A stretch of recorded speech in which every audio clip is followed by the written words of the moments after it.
สบายดีสาวบุญเตียงสาวลาวสบายดีFCบทุกคนเด้อยินดีต้อนรับทุกคนเข้าสู่ช่อง YouTube ของสาวบุญเตียงสาวลาวเด้อมาพบกับสาวบุญเตียงในมื้อนี้เนาะเป็นยามแรงทุกคนเลยตอนนี้5 โมงยังแล้วเนาะมื้อนี้ทางสาวเจกเองได้เดินทางมาหาทางสาวโมมีเพิ่นคือเก่าอยู่ข้างหน้านี่ก็เป็นเพื่อนเป็นซานของสาวโมมีเป็นเพื่อนก็เพื่อนเข้าที่ว่าเพิ่นอยู่กับพ่อท่าแม่เพิ่นเนาะที่ว่าเฮาได้โอลมกับเพิ่นมื้อนั้นในคลิปก่อนเสมือนมื้อนั้นดอกเนาะโดยเพิ่นก็นั่งอยู่ห่มต้นหมากม่วงขันเนาะทุกคน มื้อนี้ที่ว่าสามเตียงได้เข้ามานี่ก็คือ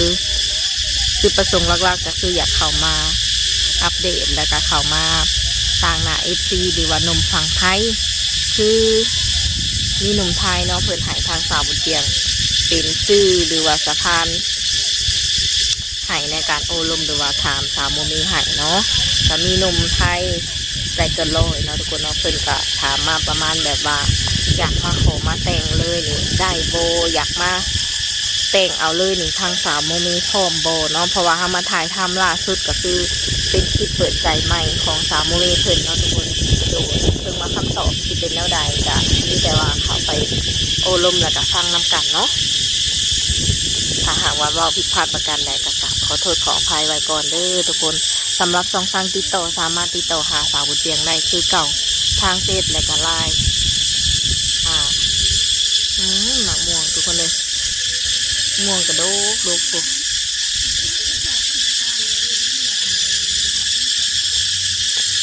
โดยสบายดียามค่ำยามแรงเนาะโธ่ไก่สิหนึ่งข้าวหนึ่งน้ำแล้วบ่แม่คำมาแบบนี้พายเห็ดอยู่เห็ดกินเฮาส่วนหลายน่ะแต่ว่าอีแม่เราสิไปหางัวได้จำเราไปไล่เอางัวแล้วก็มาบนลูกให้เฮาแล้วเฮาก็ส่วนหลายนำเวลาเฮานี่แบบตอนแรกนี่แหละยากแห้งแบบเป็นสิได้นั่งโทรศัพท์กันซ้ำนี่ได้นะประมาณ4 โมง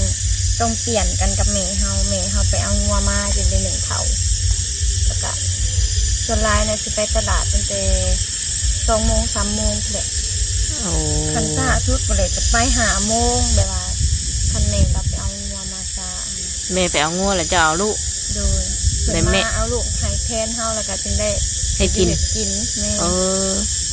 แสดงว่าเฮ็ดกินนี่คำเติบเนาะแม่นถามพังเบิ่งแม่นคือแบบเฮาเว้าเฮากินข้าวเด้อค่ะดิเฮาก็ได้กินข้าวแล้วก็แบบมีทางอันเป็นที่เพิ่นนั่นแหละแขกมาอะไรเพิ่นก็ว่าบ่ว่าเฮาก็กินข้าวเฮาก็เลยว่าเฮาก็กินข้าวแล้วเฮ็ดกินทั้งกันแล้วสินะแบบเฮ็ดกินเฮากินข้าวค่ะเมื่อคืนนี่จนสิฮอด10 โมง 9 โมงจะเด่นเอามานั่งกินข้าวกินแต่ก็ยังบ่ได้กินห่วงกันอีกกับแม่แล้วเปลี่ยนกันกินคันเรากินแล้วแม่นเฮาเอาลูกตอนนั้นเลิกปานนั้นก็ยังกินข้าวบ่กินได้บ่อ้วนเนาะฮะบ่อ้วนเนาะว่ะกินเด้อเรื่องอะไรได้แต่ก่อนแห้งซองเถื่อคือว่าเดี๋ยวเฮาตื่นมาตอนดึกน่ะมันคันบ่กินแล้วมันนอนบ่หลับอันนั้นแหละเฮาจังว่ามันเป็นอันนี้บ่มันจังแบบว่าบ่ตูดบ่จอยจังคือแบบพอได้ปานนี่นะฮะวะแบบส่วนหลายแบบเขาบ่กินข้าวกลางดึกเด้เฮาก็บอกว่าอยากกินคืออะไรแต่ว่ามันนอนบ่หลับคันแน่ว่าสิว่าบ่กินผัดแฮงไปเห็นของกินบัดแฮงอยากตื่นเฮาก็เลยอยู่บ่ได้ว่าบ่กินบ่แล้วนอนบ่หลับว่าซั่นแล้วก็เลยลุกไปกินข้าวน่ะจน2 เทื่อกลางคืนน่ะต้องข้าวบ่ได้กินข้าวกันมีแนวกินแบบเป็นขนมอย่างหันก็แล้วอีกแบบนั้นนะFC ก็แบบสีสงสัยแล้วเนาะว่าเราก็คือว่าบ่ได้เฮ็ดหยังนะคือสิกินข้าวดึกกินข้าวอันดื่มว่าซั่นเพิ่นก็ลักๆเพิ่นสิสงสัยนั่นแหละว่าเฮาก็กินข้าวดึกแท้ซั่นแหละจริงๆนะย้อนกินข้าวก็บ่ได้พร้อมกันอีกกับแม่เฮาแบบถ้าเฮาตอนเฮากินข้าวคือแม่นเพิ่นรับแล้วลูกเฮาแม่เฮาไปไว้นอนแล้วตอนนั้นจังกินข้าวหั่นน่ะบ่ได้กินข้าวห่วมพากับอ้ายน้องบ่กินสุดท้ายน่ะแม่นได้กินพร้อมกับเอื้อยผู้อยู่เฮือนนั่นแหละไอ้เคยเราก็เลิกเรียกมากะเลิกเพราะว่าเลิกโอมากะเลิกโอแม่น6 โมงเด็กผู้ ผื่อขี่รถจากสวรรค์มาแบบ7-8 โมงแล้วเพิ่นอาบน้ำอิหยังแล้วส่วนหลายน่ะเพิ่นได้กินน้ำลังส่วนหลายก็ลักๆเลยแม่นเอื้อยเฮาบางเทื่อก็ถากินพร้อมครัวเราเฮาก็กินคนเดียวหรือว่ากินกับหลานผู้อยู่น้ำเฮือนน้ำเฮาแหละโดนๆเลยจังได้กินพร้อมกันเบิดทุกคนบอกแม่นส่วนหลายมื้อวันอาทิตย์จังได้กินนํกันเบิดทั้งอ้ายไอ้น้องแบบได้กินนํกันแบบว่าหอมพากันเลยแม่นแกงหน่อไม้ทั้งแกงหน่อไม้เลยกินละหลายคนเลยแซ่บนะแต่ในเฮือนเพิ่นมีแต่เฮาได้กินข้าวเหนียวแบบว่าแกงหน่อไม้เฮาก็บ่ได้กินเลยข้าวเจ้าเฮาบ่มักข้าวหุงข้าวเจ้าเลยแม่นเฮากินข้าวเหนียวคนเดียวเฮาก็หารข้าวตักถั่วไผ่ถั่วมันเบิดก็กินข้าวเจ้าเบิดแล้วเฮาเพิ่นบ่มักแบบว่ามันบ่แม่นว่าบ่มักเลยดอกค่ะว่าบ่มีก็เป็นได้กินแต่ว่าถ้าเลือกได้เนี่ยถ้ามีข้าวเหนียวข้าวเจ้าแล้วกินข้าวเหนียวแบบนี้มันผู้อยู่ท้องเฮาผัดมันกินได้เนี่ยกินหลายกันกินข้าวเจ้านะฮะเราบ่กินมันบ่อยู่ท้องบ่คือกันเนาะแม่นหักบ่อ้วนแตกเลยทุกคนแสดงว่าเพิ่นเองก็เติมหนึ่งแล้ว หุ่นหอยยังแบบว่าผู้เจ้าผู้งามคือเก่าเป็นผู้สาวนี่แบบส่วนหลายเขาเจ้าจะบ่กินข้าวดึกเนาะเขาย่านมีแบบแบบอวบอิ่มขึ้นมีหน้าทองอย่างประมาณนี้นะเฮ้ยว่าอยู่ค่ะว่ากินแบบว่ากินแบบว่าเข็ดคือเต็มคุณโตอ้วนโตอันใหญ่ยังแบบกินบ่ได้เฮาตัวน้อยซื่อเลยแต่เฮากินหลายซื่อว่าแต่ว่านั่งกินข้าวเอื้อนี่ก็เขาอิ่มบ่เลยเฮาน่ะอิ่มน้ำลายงูบ่แม่นว่ากินซ่าเลยกินหลายแม่นตัวน้อยแต่ว่ากินหลายติดีแล้วเนาะดีแล้วกินข้าวแซ่บค่ะจังบ่ยากแบบมีตัวซอยกินหยอกกินยาบ่ได้กินยาแบบว่าคือเขาบอกว่ากินยาแบบเขาเห็นเฮาลงแล้วเขาว่ากินยาจอดบอกแบบสุดที่ว่าเห็นลงเป็นอย่างนี้จอดลงนะคนในว่าถามว่ากินยาอย่างลดความอ้วนบ่ว่าแล้วเนาะคือแบบว่าเฮาบ่ได้ซื้อตุนไว้บ่แต่ละมื้อนี่ต้องได้ไปตลาดทุกมื้อเลยหรือว่าแบบ2-3 มื้อจะไปเทื่อนึงซื้อมาตุนไว้ตู้เย็นแบบว่าถ้าว่าสิป้าโดนนะมันเห็ดกินแต่มันเขาเคยซื้อมาไว้แต่เป็นแบบว่าเสียดายสิว่าอะไรก็ที่จริงเขาก็เห็ดทุกมื้ออยู่เลยแต่ว่ามันคือมันบุแล้วมันเป็นน้ำตู้เย็นค่ะมันบ่อะไรบ่ตู้เย็นเขาน้ำยามันบ่อะไรที่บ่เจ๊สิว่าอะไรเขาบอกบ่เป็นมันหนาวบ่แม่จะคือมันหนาวนี่คือปลาคือการปกตินะเขาว่าข้าวหาปลาได้โดนแต่ห้านะ2 มื้อเนี่ยมาเห็ดมื้อที่3นี่มันกลิ่นมันสูงเลยปลานะคือเขาซื้อปลาทูมาไว้คือกันหรือบอกกับเป็นชิ้นหมูก็ยังสิ้นมันกระพุชิ้นหมูค่ะคือมันตำอีแต่ตะกี้กะติเขาแหละวานเขาเอามาโบโซดบ่อยเนี่ยแค่เขามาตีตู้เย็นตัวเองคือน้ำยามันจากเบิร์ดนี่บอกโดยมันบริเย็นบันไดนะตู้เย็นค่ะก็เลยเลือกที่จะแบบไปซื้อแบบมือต่อมือเลยเนาะแม่นบางมื้อก็ได้2 มื้อนะถ้าว่าไปซื้อแบบถ้าเป็นปลาแบบปลาโคมปลากดอย่างแบบนี้ได้2 มื้ออาหารลักบ่แบบปูปลาแม่นแต่แม่ค่ะเราบ่ค่อยอยากถ้าว่าสุดท้ายเราอยากแบบลวกผักจำแจ่วไปแบบนี้แม่เฮานะถ้าซื้อปลาสุดท้ายเราบ่ค่อยกินมีแต่เฮากับหลานแบบกินกับพ่อกินก็บ่กินแบบบ่คือกันเนาะแบบผู้เฒ่าเพิ่นจะมักแบบว่าคือแบบของบ้านๆเฮาแม่นคันบางเทื่อเราก็กินแบบคนเดียวแล้วเราก็แล้วแบบอีหยังก็หัวอันยอดหรือดอกมันยอดขาบ่เขาหรือดอกขานี่แล้วก็มากินจำแจ่วกันแล้วนะแบบเฮาซื้อบางเทื่อเฮาบางคนก็ว่าดอกขาคือซื้อแน่นี่ให้อันแม่กินแบบว่าเห็นเฮาอันถ่ายรูปมีเบิ่งเลยเพิ่นเห็นมีแต่ยอดขากับแจ่วอย่างนั้นเพราะว่าบ่แม่นแบบนั้นเฮาซื้อแต่ว่าผู้เฒ่าเพิ่นอยากแบบนี้เฮาว่าคือปลายังเฮาก็ซื้อมาเลยเพิ่นบ่กินแบบนี้บ่แม่นว่าเพิ่นเลือกกินดอกเพิ่นตั้งบุมากแบบปลายังค่ะแกงไม้นี่เพิ่นมากินคู่มือก็ยังได้เนาะนะก็คนหลายคนก็คือสิแบบว่าเอาคือให้แม่กินผักกินเนี่ยแบบตัวเองไปกินซีดอะไรเนาะกับบุตรีเพิ่นมักบ่คือกันกับเฮาเป็นอะไรสลังจากที่ว่ามาถ่ายทำล่าสุดเนาะจนฮอดปัจจุบันนี่ก็มีแบบคนเข้ามาเพิ่มอยู่บ่แบบมีคนจิกจักกับเฮาละบ่แม่มีคนเข้ามาเพิ่มอยู่แต่ว่า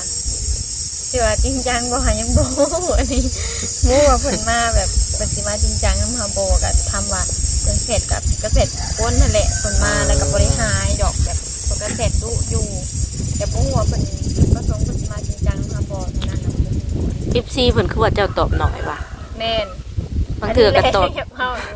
แล้วเฮาตอบแบบว่าบางเทื่อคือเฮาเว้าอะไรแบบว่าตอนที่แบบเฮาได้เซตผัดเพิ่นผัดว่าบ่ว่างบัดตอนเฮาว่างผัดบ่คล้ายๆคือบ่ตรงกันบางเทื่อกับเพิ่นเฮ็ดงานแบบก็ได้โทรมาหน่อยหนึงแล้วก็ว่าไปเฮ็ดงานก็เด้อเฮ็ดงานอยู่แบบนี้นะแล้วบางเทื่อนะเฮาก็บอกแบบได้แสนน้ำเพิ่นปุ๊บแหละเพิ่นเสร็จมาหลายเสร็จมายาวนะแล้วเฮาบ่ได้ตอบเพิ่นยาวนะได้ตอบเพิ่นบางคำแล้วเพิ่นก็เลยว่าจะมีแฟนแล้วบ่หรือมีคนคุยแล้วเขาบ่ให้คุยกับคนอื่นบ่คือบ่เห็นจะตอบอหยังนะ แม่ ตอบหน่อยเดียวแล้วหายแล้วก็มาตอบอีกนะแล้วก็เลยเขาปล่อยลูกอยู่ตอนนี้นะเฮาว่าสินะเอาลูกเฮานอนอยู่แบบนี้นะก็เลยแบบว่าบ่ได้มาตอบยาวเลยก็เลยตอบเพิ่นเป็นบางคำนะ จักสิพัฒนาแบบไปแนวใดเนาะแบบ นั่นแห ว่า ละ เขาเจ้าว่าแบบซามโมเมเป็นหยังแบบว่าเป็นเขาเจ้าคือแบบว่าตอบหน่อยแบบว่าบ่มักเว้าบ่หรือว่าแนวใดอะนะหรือว่าเฮานี่บ่รอบ่บางคนก็เว้าไปหลายเนาะ เอ้ยอันนี้ก็บ่จักสิแบบจักสิว่าแนวใดอะนะที่จริงเนี่ยคือบางส่วนนี่ก็คือเวลาบ่ตรงกันบ่ แม่น อีกบางส่วนนี่ได้ซะแบบเฮ็ดหยังอยู่ แบบอันตอนที่ว่าเฮาบ่ได้ตอบเพิ่นบอก แม่น ก็บ่ได้ค่อยไปไสหรือเฮ็ดอิหยังใด อืม มีแต่แบบว่า เวลาเนี่ยจักกันเฮาสิเว้าค่ะจักมันสิคือหรือบ่เนาะเด้อตื่นมานี่แม่นเฮาได้ปลุกเพิ่นน่ะก็สิมีอยู่ประมาณ 2-3 คนแบบเฮาได้ตื่นแต่5 โมงแล้วเสร็จถ้าแบบเสร็จหาเพิ่นว่าตื่นหรือยังอิหยังอะนะตั้งแต่5 โมงแล้วก็เพิ่นก็บ่ทันตื่นดอกส่วนหลายน่ะแต่บางคนที่เพิ่นไปเฮ็ดงานก็สิตื่นแต่เช้าแล้วก็ได้ตอบบางคนก็อ้าวจะคือตื่นแต่เช้าแต่เฮาก็ว่า จะตื่นไป ตื่น หยัง เช้าแต่ว่าลูกเขาตื่นซ้ำนี่เอาว่าลูกเขาตื่นแต่4 โมงแล้วก็เลยตื่นแล้วก็เลยเสร็จหาเพิ่นเลยแบบเสร็จปุ๊บเพิ่นเลยนะ ตื่นเลยนอนอีกบ่หรือว่านั่นแหละ แม่น เออ ได้นอนอีกค่ะก็คือเลยมาเอาลูกเมื่อเฮือนแล้วนะแต่ได้นอนอีกแต่ตอนท่านอนอีกมันคือมันเพิ่นตื่นแล้วเพิ่นเสร็จมาแล้วไม่ได้ตอบอะนะ อ๋อ ก็เลยพูดสิบอกเพิ่นว่าเจ้าหน่อยบ่สิว่าน อนตื่นสวย สวยนะแล้วกล้าเว้าอะนะก็เลยมาเว้าในคลิปนี่แหละ เดี๋ยวเนาะแบบตอนเช้าว่าคือว่าเสร็จตั้งแต่เช้าอะไรเนาะบัด แต่ประมาณ8 โมงนี่แหละเอื้อยมาเอา8 โมง 7 โมงแม่นเอื้อยมาเอาแล้วก็ลงนอนอีกเป็นเนี่ยนะที่จริงนะบ่แม่นว่าอันนั้นดอกมันอยากนอนอีกก็ย้อนว่าลูกเฮาหามักตื่นกลางคืนหั่นน่ะเพิ่นสินอนแต่8 โมง นอนหอดประมาณจักโมงเหมือนจังตื่น เพิ่นน่ะนอนปกติค่ะเกือบสิทุกมื้อเลยนะนอนแต่8 โมงแล้วมาตื่นกลางคืนน่ะ ตอนที่เอื้อยแบบว่าเพิ่นเอื้อยน่ะมักสิมาตอนดึกๆค่ะนะมักมาหลีดเอื้อยในเฮือนนี่เลยสิลงไปเฮือนลงไปหยอกหลานหั่นน่ะแบบไปนั่งเผาบ่ตื่นก็นั่งเผาหั่นน่ะ หมายถึงลูกนะ แม่น ปฏิเจ้านี่สมมติว่าล่มนอนลง8 โมงแล้วไปตื่นจักโมงอีก ตื่นน้ำเพิ่นตื่นอะไรแบบว่าเพิ่นนอน8 โมงแล้วเพิ่นสิมักตื่นไป12 โมงคันนี้ว่าอันนี้เราแม่น2 โมง มันถึงกลางคืนบ่ 2 โมงแม่นเพิ่นนอนแต่8 โมงแล้วมันตื่นน่ะเฮาก็สู้แต่ว่าบ่อยากให้เพิ่นนอนได้แต่ว่าเอาบ่อยู่ไปบางเทื่อค่ะเฮาไว้ให้ดูซื่อๆจะรับบ่ได้กินนมกันนะคันว่าเพิ่นอยากนอนแฮงค่ะ กลางเวียงกลางเว้นเนี่ยนี่แม่นนอนเว้นอยู่บ่ซะ นอ แบบ น แบบลูกเจ้า แม่นอนนี่ก็คือเก่านอนก็บ่แม่นนอนเว้นเลยกลางคืนน่ะเพิ่นสิลิ้นอันนี้รอบ่รับพูดมาลิ้นแล้วแม่นย่ำแม่นหามูย่ำเฮาอยากนอนผู้1 โมง 2 โมงแล้วลุกมาแล้วเฮาก็จะเป็นในลูกคันบ่ลุกผัดว่าบ่ไข้มุงออกน่ะมันไห้โลดคันตื่นแล้วเว้าเองได้บ่โดนดอกแบบว่าพลิกไปพลิกมาบ่โดนถ้ามีคนไข้มุงแล้วหายนั่นนะ อ้าวแนวนั้นเนาะ แม่น อืม บางเทื่อเฮาก็มื่นตาเบิ่งอยู่ก็แม่ห้องไห้อยู่ทุกมื้อแบบว่าคิดว่าเฮาบ่ได้มื่นตานะคิดว่าเฮาหาตั้งนอนแบบได้ยินเสียงลูกอยู่ที่จริงนะว่าเฮามื่นตาอยู่เฮาเห็นอยู่แต่เฮาบ่อยากไข้มุงว่าบางเทื่อหาบ่ไข้บางเทื่อเพิ่นอาจสิรับอีกหันนะ แต่ว่าเรารับมานี่ไข้มุงออกมาแท่งไห้แล้วก็ได้ลูกมาเลยหนังงอกเงานอน น่าเป็นหมู่เพิ่น แม่นเพิ่นยังม่วนแล้วลูกมา1 โมงชั่วโมงหาดินดองเฮาเพิ่นเอาหมูนอนอยู่งอก กำลังนอนม่วน แม่นผู้3 โมงผู้ก็จังรับอีกก็ได้ตื่นประมาณ2 โมงนะ3 โมงรับ อันนั้นนี่เป็นสาเหตุที่ว่าเหตุให้เจ้าต้องนอนอีกรอบเช้า แม่น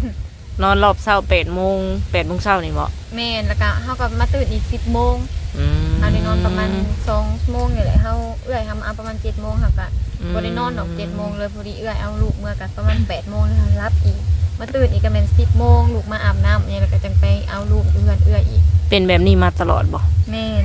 อืม แต่ก่อน จั เฮาง บ่ได้เป็นได้เพราะว่าคือสิมีเวลาหลายอยู่ตอนนั้นเพิ่นบ่ทันได้ค่อยตื่นลูกแบบนี้ อันนี้เพิ่นเพิ่งเริ่มใหญ่มันเฮงแบบว่าจักลูกจักแรกกันสิว่าเพิ่นฮอดอันใกล้สิฮอดปีผู้จังสินอนคือเฮานะ เจ้าลูกเจ้ายังบ่ทันฮอดปีบ่ซะ ยัง ได้จักเดือนแล้วตอนนี้ ได้6 เดือนปลายเลย โดยข่อยก็ลืมเนาะ FC มันก็ถามว่าลูกอยากจักปี แม่ ข่อยก็ว่า ยังไม่ได้ถามเลยเรื่อง สิฮอดปีละมั้งแบบ ข่อยก็บ่จื้อข่อยก็เลยตอบว่าสิฮอดปีละมั้งเนาะ โดย จริงๆแล้วหาก็แบบ6 เดือนหนึงเนาะ แม่นหัก อืม เรื่องโสนะเพิ่นบ่ได้โสบ่แม่นว่าโสแบบว่าบ่หายแบบว่าหายแบบอันนี้เราบ่หายแต่ว่าบ่นอนแบบนี้นะคันได้ตื่นแล้วคือต้นดึกค่ะบ่อยากนอน ลิ้นแบบว่าอยากให้เฮาเอาลูกนะคันได้มื่นตาเลยแบบว่าอยากนอนแบบอยากให้เฮาอ่ะย่อเพิ่นลูกแบบนี้นะอยากลูกมาดองแบบนี้นะ ดองแบบในมือเฮานี้ แม่นให้เฮาจับแล้วเพิ่นก็ดองมาแล้ว โอ้ นะ เออ ตอนนั้นแหละแม่นตอนเฮาเอาตอนนั้นน่ะแม่เพิ่นสิเอาแต่ตอนที่เฮากินข้าวแล้วเพิ่นสิกไว้ให้แบบนั้น แบบกำหนดไผมันนะเสือแล้วก็คะแนน1 โมง2 โมงแล้วแม่นทั้งหอมสอบเองเบิดแล้วสินอน คันว่าให้เราจังลูกมาแต่ลูกเขาก็บ่ได้ให้นะตื่นมานะมีแต่อยากลูกมาลี โดย เราก็เลยบ่ได้ลูกมาเอาซอยแบบเราให้เขาเอาอ่ะนะของลูกเขาบ่ได้ให้เด้นอกจากตอนเพิ่นบ่สบายแหละเพิ่นได้เอาอ่ะนะเอาซอยกันน่ะนะ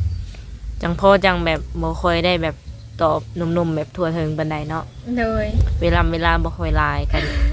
กัน โอ๊ต สิ ไป เว้า ก่อน นอนก็จักสิบอกแนวใดเนาะเฮาก็ เกรงใจบ่ แม่นบ่กล้าเว้าวันเฮานอนอีกนะ ตื่นมาแล้วนอนอีก แม่นเจ้านายสิวันจักเป็นคนแนวใด คือขี้ข้านแท้แบบนั้นน่ะ ย่านลูกนะลูกบ่กล้าเว้า คือขี้ข้านแท้สาวอันนี้ว่าซั่น แม่นขยันเพิ่นบ่เข้าใจแน่เลยหลักๆกับปู่นะสิอธิบาย โอ้ยก็ดีคือกันเนาะแจ้งเพิ่นแบบนี้ก็ดีคือกัน โดย คันสิบ่นอนก็มันคือว่าแล้วมันก็คือคนนอนบ่อิ่มเนาะ แม่น ได้โอกาสนอนก็ช่วงกลางเว้นเพราะว่ากลางคืนนี่ต้องได้เอาลูกเด้ แม่น ก็เข้าใจลูกเพิ่นยังบ่ทันใหญ่เนาะผู้แรก3 ปีผู้แรกจักสบาย แม่นลักๆหาเฮาว่าตอนเฮาเจ็บหัวแล้วก็ยังย่านเป็นน้ำมันนี่แต่กลางเว้นเฮาสินอนค่ะก็บ่ได้นอนได้เว้นเฮาสินอนตั้งแต่5 อัน 10 โมงเฮาตื่นอาบน้ำแล้วเฮาสิบ่นอนอีกอย่างนอนเฮาก็สิบ่นอนเฮาแต่เฮานอนกลางเว้นแล้วเฮาเจ็บหัวตื่นมาเขาเป็นตลอดแล้วเฮาเลยบ่นอน แต่ตั้งแต่เพิ่นบ่ทันได้เกิดนะเฮาก็บ่ได้นอนเว้นได้ โดย ย้อนแบบนี้แหละเฮานอนแล้วเฮาตื่นมาแล้วเฮาเจ็บหัว โดย แล้วเฮาเลยบ่นอนเว้น แลคนที่เข้ามานี่คือแบบว่า มีคนที่แบบทรงจะโอเคอยู่ปะ โดยดีอยู่ เล็งๆไว้อยู่คือ แม่ คือทรงแล้ว โดย เออ แต่ก็บ่ว่าเพิ่นสิคิดคือเฮาบ่แหละ โอ้เพิ่นยังบ่ทันได้ว่าแนวใดบ่ซะ แม่นกันคุยกันแบบบ่ทันได้หลายเพิ่นก็หากันเข้ามานี่แหละ มีบ่คนที่ว่าเข้ามาเลยเพิ่นบอกเลยว่าหักมัก มี อยากให้ปิดแบบใจอยากให้คบกับเพิ่นผู้เดียว บ่เพิ่นก็บ่ได้เว้าปานใดแต่เพิ่นก็เว้าแต่ว่าแบบคือว่าอะไรแบบข่อยก็เข้ามาได้บ่แม่นว่าให้เจ้าอันเลือกลมกับผู้เดียวดอกแต่ว่าอันนี้มันเป็นจิตใจของเจ้าเองถ้าว่าเจ้าสิเลือกลมก็คือ เจ้าคือสิบอกเองแหละเขาบ่จำเป็นต้องบังคับหรือว่าสินะ โอ้ ก็แบบความหักมันบ่แม่นแนวบังคับกันอยังจังซี่นะถ้าว่าห้ามปกหมักกันมันก็ไปกันบ่ได้ โอเคเนาะทุกคน แต่เพิ่นก็ยังบ่ได้ถึงขั้นว่าสิบอกว่ามักหักหรือว่าสิวางแผนอนาคตเนาะ มีอยู่เราก็เล่าว่าถ้าเป็นไปได้แบบถามมันกระดองมาเลยถ้าว่าไปขออันนี้เจ้าพอสิบอกได้บ่ว่าค่าดองจะเท่าใดแบบ โอ้ อยากไปขอยังบ่เนี่ยนะกับมีอยู่กับมี 2-3 คนเว้า อืม ก็พูดเลยสิเว้าเลยเนาะแนวมันเพิ่นก็บ่แม่นว่าคนเร่งเด้อว่าจะเว้าปุ๊บแล้วเพิ่นสิไปขอปั๊บก็บ่ เว้าเรื่องนี้มาแล้วก็คือนึกออกบัดนี้เนาะมีหนุ่มฝั่งไทยเนาะคือเพิ่นก็อาจจะแอบมักหรือว่าหักเจ้าอยู่นี่แหละแบบว่ารู้สึกดีแบบรู้สึกมักอะนะ อยากได้เป็นแม่ของลูกอย่างประมาณนี้เนาะเพิ่นก็เลยว่าถามมีโอกาสเลยให้สาวเปียงเขามาเป็นสะพานให้ในการโอ้ลบหรือว่าถามให้เน่เพิ่นว่าคือถามว่าบ่หมายถึงอ้ายเพิ่นคนเดียวก็ได้อะสมมติว่าทุกๆคนเนาะที่ว่าเพิ่นรู้สึกประมาณนี้และเพิ่นว่าถ้าอยากมาขอแต่งเอาเลยหั่นนะแบบคือทางสาวโมมีนี่แบบพร้อมเลยบอก แบบขับมาล่มเลย แม่นเขามาลุ่มเลยคือเพิ่นอยากมาโคมาแต่งเอาเลยแบบนี้เนาะเพิ่นบ่อยากแบบเบิ่งใจโดนปี2 ปีเพิ่นบ่อยากเบิ่งขนาดนั้นนะ บ่เฮาก็บ่ถึงขั้นตะวันโดนปานนั้นดอก อืม จังว่า3-4 ปีปานนั้นบ่ แม่นในที่นี่เพิ่นก็อยากฮู้ว่าเจ้านี่สิพร้อมเลยบ่หรือว่าแนวใดให้เขามาโคนี่ได้เลยบ่ ยังแบบเฮาก็บ่ทันได้ล้มน้ำเพิ่นเลยเฮาก็บ่กล้าเลย เออ บ่ทันได้ฮู้เลยแบบว่าเพิ่นเป็นไผมาทางใดแบบใดหั่นน่ะ อืม ก็อยากล้มน้ำเพิ่นก่อนบ่แม่นดอกว่าล้มเลยแสงความหวังเพิ่นอดีตเราก็คือแบบถ้าเฮาล้มกับเพิ่นบ่ได้เฮาก็สิบอกเพิ่นเลยบ่แม่นว่าล้มบ่ได้ก็ยังสิล้มกับเพิ่นต่อหั่นนะ อืม แค่อยากรู้ว่าเพิ่นเป็นไผ เป็นไผ มาทางใดอิหยังหั่นนะ โอ้อยากทำความรู้จักก่อนสิบ่ โดย ประมาณแบบโดนแฮงบ่เฮาจังสิบอกได้ว่า เจ้าคือคนที่ว่าแม่นสำหรับข่อยหรือว่าบ่แม่นนะสมมุติว่าเขามาศึกษากันแล้ว ก็บ่โดนบ่ถึงบ่ฮอดปีดอกแต่ภายในเป็นเดือนขึ้นไป เอา แต่ก็บ่ถึงขั้นแต่ว่าปี2 ปีดอก เออบ่ไวบ่ซ่าเนาะดับเดือน โดย ก็คือฮู้แล้วถามว่าล่มกันไปล่มกันมาแล้วเพิ่นบ่แม่นก็คือ จะบอกเพิ่นตรงๆอยู่บ่ซะ แม่นก็สิบอกปลุกเลยแหละแบบบ่อยากหนึ่งมากก็รักๆก็บ่อยากให้ความหวังเพิ่นนั่นแหละ อืม ถ้าว่ามันไปกันยาวมันก็สิต่างคนมันสิอาจสิมีแนวบ่ดีนำกันนั่นแหละแบบว่าในเมื่อเฮาไปนำเขาบ่ได้ก็ยังสิบืนลมนำเขาต่อนะ อืมบ่อยากให้ความหวังทางนั้นทางนี้เนาะ โดย อืมมีแต่ว่าประมาณนั้นแหละเนาะ FC คือทางเพิ่นก็สิเอาปุบปับโลดนี่ก็เอาบ่ได้เพิ่นว่า ต้องได้แบบว่าฮู้จักก่อนที่มาที่ไปเนาะ โดย แล้วก็มีแล้วบ่สาคนที่ว่าเพิ่นบอกว่าจะมาหา บ่ จะมาเบิ่งตัวจริงนี่นะ ยังบ่มีอันนี้มีแต่ อืม ส่วนหลายอะก็บางคนก็อาจสิเกือบสิทุกคนแหละที่ว่า อืม เพิ่นมาบ่ได้แบบว่า เอา อยากให้ไปลินทางพุ่นไรกลัวเฮาก็เลยว่าอยากให้มาทางนี้ก่อนจังกล้าไปนะเฮากับบ่กล้าแบบว่าสีบ่ทันได้อันนั้นเลยไปปุ๊บปับเลยนะ บ่กล้าบ่ แม่นเฮา ในใจนี่ได้ เฮาบ่ทันเคยไปนะคะเลยย่านก็บ่แม่นว่าย่านแบบแนวอื่นแนวบ่ดีดอกแบบว่าเฮาย่านหนึงมากอะมันอาจจะมีหลายแนวย่านแหละเพราะเฮาบ่เคยไปหั้นนะ อืม ถ้าว่าเขตใกล้ๆซะแถวบ้านเฮาก็ไปบริไกลไปได้ก็ฮอดนี่เอ้ยเฮาก็สิกล้าไปดอกแต่อันนี้มันจนได้ขามแดนขามประเทศยังไปอยู่นะก็ยัง เพิ่นอยากให้ไปหาฮอดอันฝั่งไทยเนาะ โดย แต่ว่าเจ้าก็บอกเพิ่นไปตรงๆว่าอยากให้มาทางนี้ก่อน โดยเพื่อนอยากไปเฮาก็อยากไปเลยเพิ่นก็ถามว่าเคยมาเที่ยวบ่เขาก็อยากมาอยู่กะมาเที่ยวก่อนก็ได้อย่างนี้ค่ะเขาก็ว่าอยากไปอยู่แต่ว่าเพิ่นว่าถ้ามีโอกาสถ้าว่าเป็นไปได้นะสิไปหับเพิ่นว่าสิมาหับไปลินอันนะไปลินที่พังนั่น อืมคือบ่ซื้อส่วนแบบส่วนเอื้อยส่วนหยังไป เฮากับบ่กล้าไปดอกน้ำเพิ่นแต่ว่าถ้าเป็นไปได้ถ้าว่าเพิ่นสิให้ไปดีก็คือสิชวนอ้ายน้องนี่แหละไปนำ อืม ถ้าว่าไปแต่เฮาก็บ่ไปเลย ก็สิปฏิเสธเพิ่นแต่ต้นเลยแหละถ้าว่าเพิ่นการส่วนโตวไป2 ต่อ 2ไปดินอย่างนั้นนะ อืม เฮาก็สิปฏิเสธเพิ่นตรงๆเลยว่าไปบ่ได้แบบนี้นะ ถ้าเพิ่นจะมาแบบว่าส่วนจะไปคนเดียว แม่น อืม ถ้า ดี ว่า แล้ว ชว เนาะ นอ้ายน้องหรือว่าทั้งไผไปนำแล้วเพิ่นบ่ให้ไปเพิ่นบ่อนุญาตนะคะก็แม่นบ่ไปบ่ได้ไปนำเพิ่นน่ะนะ แสดงว่าเจ้าก็รอบคอบพอสมควรได้นี่เนาะ โดย อืมคิดแบบปลอดภัยไว้ก่อนเนาะ โดย ปลอดภัยไว้ก่อน ก็บ่แม่นว่าแนมว่าเพิ่นบ่ดีหรือจังใดดอกแต่ว่า อืม มันถ้าไป2 ต่อ 2มันมีไผฮู้เห็นนำนะ โด แต่ ย ถ้าไปหลายคนก็ยังว่ามันหลายปากเว้าหลายตาเห็นหั้นนะ อืม แม่สิมาหามโทรศัพท์แทนจ้ะ เพราะว่าอยากกินโทรศัพท์ ช่วงนี้ก็คือแบบ จะบ่ค่อยแบบว่าเห็นเพิ่นออกช่องแบบ YouTube หลายปานใดเนาะมานี่ก็จะมี2 2 2 3ช่องเนาะที่ว่ามาถ่ายทำทางเจ้า โดย คือในความคิดเฮานี่สำหรับเฮานี่พอละบ่หรือว่ายังอยากเปิดใจออกไปแบบหลายๆช่องหลายๆเทื่ออีกหรือว่าอืม บ่อยากเปิดไลน์ส่งแล้วแบบว่าบ่อยากบ่แม่นว่า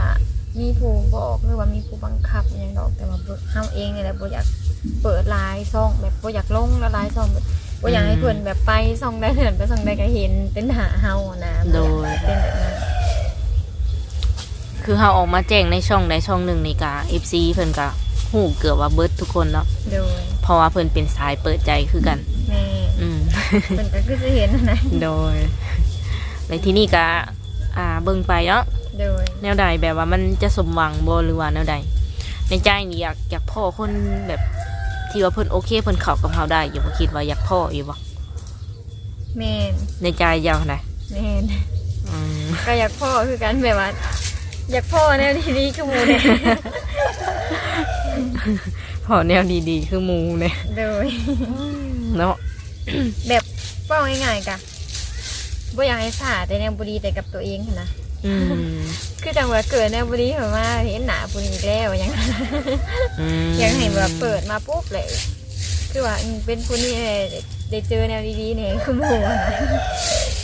คือเจอคนดีๆแล้วนี่สิแต่งเลยบ่หรือว่าสิคบกันเป็นแฟนกันแบบไปมาหาสู่เบิ่งเฮือนเบิ่งซานเพิ่นก่อนจังสิเว้าเรื่องแต่งเรื่องโคกัน แม่นก็คือสิอยากอันน่ะเฮ็ดแบบนั้นแหละก่อนแบบอยากให้เพิ่นมาเห็นไอ้น้องครอบครัวเฮาก่อนอยากให้เพิ่นมาฮู้จักกับนิสัยใจคอคนในงานเฮานำว่าเป็นจังไดเพิ่น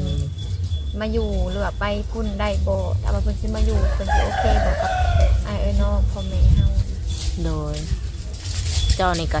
26ปีเนาะ โดย บ่ฮู้ว่าปีใดจะได้ผัวเนาะ บ่ขอปีใดก็ได้ขอสมัยฮอดเลข3 ถ้าเลข3แล้วเลยบ่เอาอีกแล้วบ่ออกมาอีกแล้วว่า เอาอีหลีบ่ แม่แบบบ่ออกมาเลยว่าเฮ้ยเห็นออกมาเปิดใจแล้วคุณเด้อแต่ว่ามาปีนี้เอาคือ30ปลายเลยนะเห็นมาหนังแบบสบายดีอยู่แต่บ่เอาเลย อ๋อโตเนาะเมื่อวานที่เนาะยังอีกประมาณ4ปีเนาะก็ฮอดเลข3แล้ว คิดว่าแต่งงานอีกครั้งใหม่นี่สิมีลูกมีหยังบ่ยังสิเอาลูกอยู่บ่ สำหรับความคิดของเฮานะถ้าอายุบ่ฮอดเลข3ขึ้นไปแต่ยังสิมีสิทธิ์เอาแต่ถ้าว่าฮอดเลข3แล้วได้แต่งงานใหม่แล้วเลยบ่เอา เจ้าคือยังหนุ่มอยู่3เลข3ก็ยังหนุ่มอยู่ เฮาย่านแต่ว่าเฮาก็ได้ยินเขาเว้าหลายนะ บ่ แบบมันมีผลเสียงหลายนะแบบอหย่างเขาเป็นคนโบคอยมีอหย่างย่านมันเป็นอยังมาอะไรเงี้ยหนึ่งมากลักๆเหม็นย่านลูกโบแห้งๆแบบว่าเขาโบแห้งๆบนใดในการแบบบำรุงกินหยังกับลูกโบแห้ง เมื่อวานที่เนาะคือว่ายังหนุ่มยังน้อยอยู่นะ ปลอดภัยไปก่อนดิ ๆเลย แสดงว่าคันสิเอานี่ก็อยู่ในแบบว่า29เนาะ29ลงมา โดย ยังได้อยู่ โดย พังเอาได้หนุ่มๆเนาะอีกทำคะแนน บางเดือนมันมาโบได้เนาะบางเดือนมันก็คิงบนใดก็จะเป็นได้สะหนออยู่ปันนั่นกันก็บ่เห็นว่าตัดพูดเลยได้ โอ้ บางเดือนเพราะว่าอยู่กันไปเพราะว่าเพิ่นกันอยากได้อีกนะบางเดือนเพิ่นแบบว่าโบได้เนาะว่าแบบอยู่น้ำเฮาแล้วก็อยากให้มี แมน ตัวเทสยังแหละครับเป็นอย่างเอากระจำเป็น สัญญาณหักสัญญาหักเนาะ เดี๋ยว สัญญาณหักผ่าคลอดเอาก็ได้เนาะถ้าว่าเขาเฒ่าเกินไปนะ